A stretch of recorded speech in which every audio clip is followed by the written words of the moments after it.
Hello and welcome to another Bad Comic Review. This time we are looking at Teenage Mutant Ninja Turtles Urban Legends, Issue 3. This is written by Gary Carlson, art by Frank Fosco, inks by Andrew Popoy, colors by Adam Gazowski, letters by Chris Iliopoulos. Originally edited by Eric Larson, this editor is Chase Moritz, publisher Greg Goldstein. Now, like I've said before, this is a reprint of the 1996 series of Teenage Mutant Ninja Turtles, and they only did 23 issues back then. There was a 24th one that never got published, and we're all hoping IDW publishes that issue. Now, we pick up with Donatello laying in a pool of blood from his fall. He can't feel anything below his neck. He's lost contact with Leo, and Leo has to deal with his own problems, but he does get to talk to Splinter briefly, and that's when Donatello realizes there's a rat nearby, and it's sniffing him, and he thinks it's gone, but he's like, it could be nibbling my fingers or toes off and I'd never know. So he's in some trouble. Meanwhile, Master Splinter is making friendly with his captor, and he retells a brief origin of himself and the Turtles, while the Turtles are fighting Pamiko's female assassins and making dated references to Baywatch and the movie Barbed Wire. But they are getting thrown around pretty well. Raph loses his bandages, and the female assassins manage to take Leonardo, or grab him rather, but they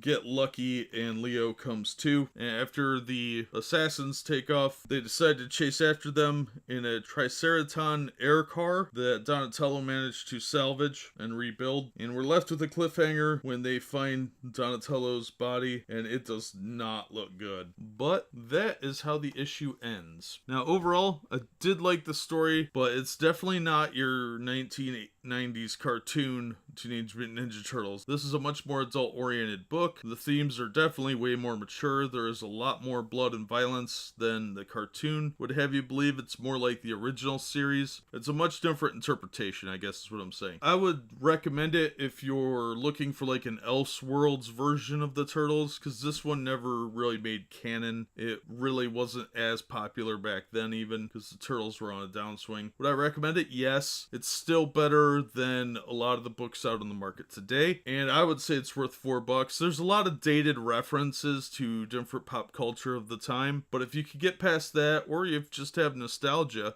it's still a well-written book, and I think it's worth checking out, especially for diehard Turtle fans. But that being said, that's just my take on it. As always, thank you so much for listening and supporting the channel. If you like the video, hit the thumbs up and consider subscribing so you don't miss future reviews, and we hope to see you on the next one.